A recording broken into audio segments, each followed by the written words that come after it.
41 പേരുടെ മരണത്തിനിടയാക്കിയ ദുരന്തം നടന്ന കരൂരിൽ അധികാരം ഏറ്റെടുത്ത ശേഷം ആദ്യ സന്ദർശനമാണ് തമിഴ്നാട് മുഖ്യമന്ത്രി വിജയ് നടത്തിയത്. കർശനമായ സുരക്ഷയാണ് കരൂരിൽ ഏർപ്പെടുത്തിയത്. കരൂരിൽ നടന്ന ദുരന്തം തനിക്ക് വളരെയധികം വേദന ഉണ്ടാക്കിയെന്നും സ്ഥിതിഗതികളെക്കുറിച്ച് തന്റെ പാർട്ടിയെ അറിയിക്കുന്നതിൽ പോലീസ് പരാജയപ്പെട്ടുവെന്നാണ് വിജയ് ഇന്ന് കുറ്റപ്പെടുത്തിയത്. സംഭവത്തിൽ നിന്ന് രാഷ്ട്രീയ നേട്ടമുണ്ടാക്കാനുള്ള ശ്രമങ്ങൾ നടന്നുവെന്നും വിജയ് ആരോപിക്കുന്നുണ്ട്.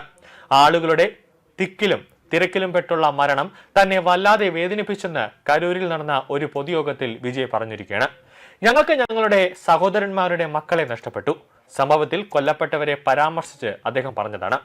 അന്ന് റാലിക്ക് മതിയായ പോലീസ് സംരക്ഷണം നൽകിയിരുന്നോ എന്ന് ചോദിച്ച മുഖ്യമന്ത്രി ഈ സാഹചര്യത്തെക്കുറിച്ച് യഥാസമയം പോലീസ് തന്റെ പാർട്ടിയെ അറിയിച്ചിരുന്നെങ്കിൽ ദുരന്തം തടയാൻ നടപടികൾ സ്വീകരിക്കാമായിരുന്നുവെന്നും അവകാശപ്പെടുന്നുണ്ട്. ആൾക്കൂട്ടത്തെ നിയന്ത്രിക്കാൻ കഴിയാതെ വരികയും ചെയ്യുന്നുവെന്ന് പോലീസ് മുന്നറിയിപ്പ് നൽകുകയായിരുന്നു. യോഗം റദ്ദാക്കാൻ പോലീസിന് എല്ലാ അവകാശവും ഉണ്ടായിരുന്നു. പക്ഷേ അന്നവർ യോഗം റദ്ദാക്കിയില്ല. യോഗം നടത്താനുള്ള അനുവാദമാണ് അവർ നൽകിയത്. അങ്ങനെ ചെയ്യാതെ പോലീസ് തങ്ങളെ ഹൈവേയിൽ അകമ്പടി സേവിച്ചു. മെയ് മാസത്തിൽ മുഖ്യമന്ത്രിയായ അധികാരമേറ്റതിനു ശേഷമുള്ള തന്റെ ആദ്യ സന്ദർശന വേളയിലാണ് വിജയ് ഇന്ന് കരൂരിൽ എല്ലാം തുറന്നു പറഞ്ഞത്. ഞാൻ പോലീസിനെ പൂർണ്ണമായി വിശ്വസിച്ചു. എന്നാൽ യോഗത്തിൽ അവരോട് വിജയ് നന്ദി പറയുകയും ചെയ്തു. പക്ഷേ പോലീസ് അന്ന് കൃത്യമായി ഇടപെട്ടിരുന്നുവെങ്കിൽ, എൻ്റെ അടുത്ത് ആ പരിപാടിയൊന്നും നടത്തണ്ട എന്ന് പറഞ്ഞിരുന്നുവെങ്കിൽ ഞാൻ നടത്തില്ലായിരുന്നു. പക്ഷെ അന്ന് സ്റ്റാലിൻ സർക്കാർ ഇതൊരു രാഷ്ട്രീയ നേട്ടത്തിനായി ഉപയോഗിച്ചു എന്നാണ് വിജയ് പറഞ്ഞത്. എന്നാൽ അവരുടെ നാടകത്തെക്കുറിച്ച് എനിക്കൊന്നും അറിയില്ലായിരുന്നു. ആരാണ് ഇതിന് ഉത്തരവാദി? ആരുടെ നിർദ്ദേശപ്രകാരമാണ് ഇതെല്ലാം ചെയ്തത് എന്ന് വിജയ് ചോദിക്കുകയാണ്.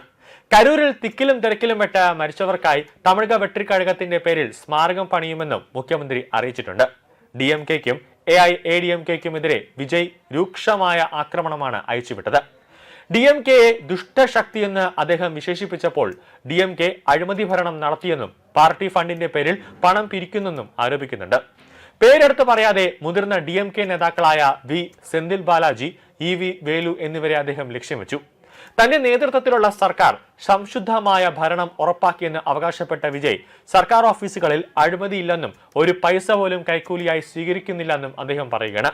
കൈക്കൂലി നൽകാൻ വിസമ്മതിക്കണമെന്നും അദ്ദേഹം ജനങ്ങളോട് അഭ്യർത്ഥിക്കുകയും തന്റെ പാർട്ടി വോട്ടിന് പണം നൽകാനുള്ള സംസ്കാരത്തെ പിഴുതെറിയുകയും ചെയ്തുവെന്ന് അദ്ദേഹം പറയുകയാണ്. നവജാത ശിശുക്കൾക്കായി സർക്കാർ ആവിഷ്കരിച്ച സ്വർണ്ണമോതിരം പദ്ധതി ദ്രാവിഡ ഐക്യൻ CN അണ്ണാദുരൈയുടെ ജന്മദിനത്തിൽ ആരംഭിക്കുമെന്ന് മുഖ്യമന്ത്രി അറിയിച്ചിരിക്കുകയാണ്. അന്തർ സംസ്ഥാന ജലപ്രശ്നങ്ങളിൽ മെക്കേധാടു അണക്കെട്ട് പദ്ധതിയിൽ DMK-യെ വിമർശിച്ച വിജയ് പദ്ധതിക്കെതിരായ പാർട്ടിയുടെ ഹർജി സുപ്രീം കോടതി തള്ളിയത് എപ്പോഴാണെന്ന് ചോദ്യം ചോദിച്ചു. തദ്ദേശ തെരഞ്ഞെടുപ്പിന് മുന്നോടിയായി വോട്ടർമാരോട് DMK-യെ ഉചിതമായ പാഠം പഠിപ്പിക്കാൻ ജനങ്ങളോട് വിജയ് അഭ്യർത്ഥിക്കുകയും ചെയ്തു. DMK-യും AIADMK-യും ഒത്തുകളിക്കുകയാണെന്നും അദ്ദേഹം ആവർത്തിച്ച് പറയുകയാണ്. TVK സർക്കാരിനെതിരായ പ്രതിപക്ഷത്തിന്റെ കുതിര കച്ചവടം ആരോപണങ്ങളും വിജയ് പാടെ തള്ളിക്കളയുകയാണ്. ജനങ്ങൾ ഞങ്ങളുടെ പക്ഷത്താണ്.